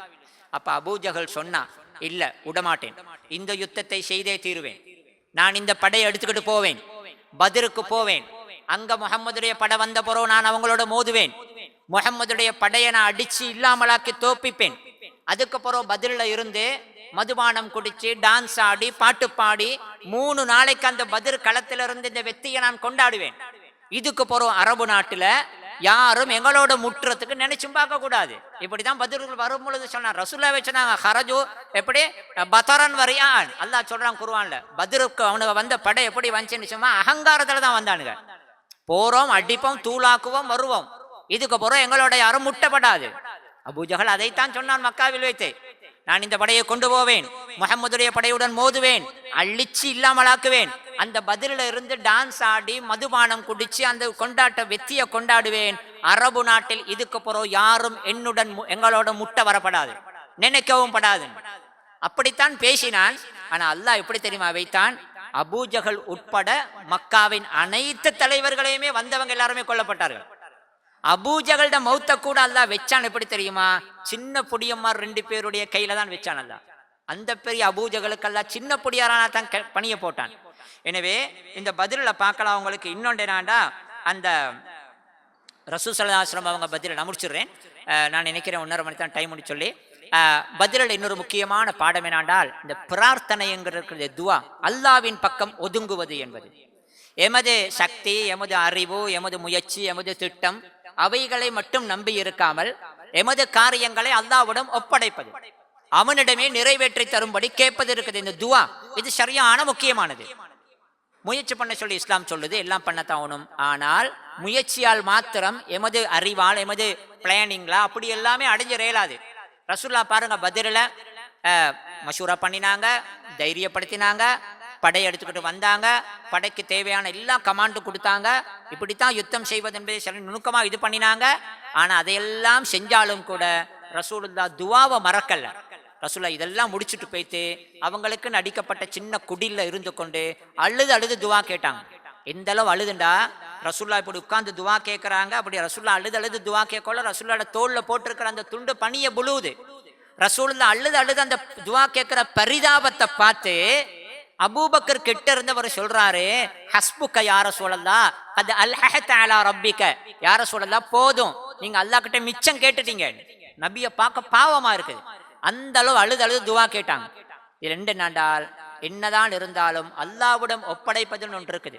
அந்த துவாவுடைய அந்த முக்கியத்துவம், எங்கட பிரதானமான ஆயுதமே இந்த கனரக ஆயுதங்கள் அல்ல, துவா என்பவை தான். அந்த பாடத்தை ரசூல் ஸல்லல்லாஹு அலைஹி வஸல்லம் பதிரில் எங்களுக்கு படிச்சு கொடுத்தாங்க. இப்படி பதிரில் நிறைய பேசுறதுக்கு இருக்குது.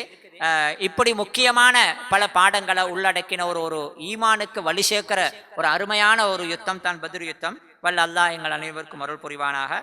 வாஹிரு தஅவானா அனில் ஹம்துலில்லாஹி ரப்பில் ஆலமீன்.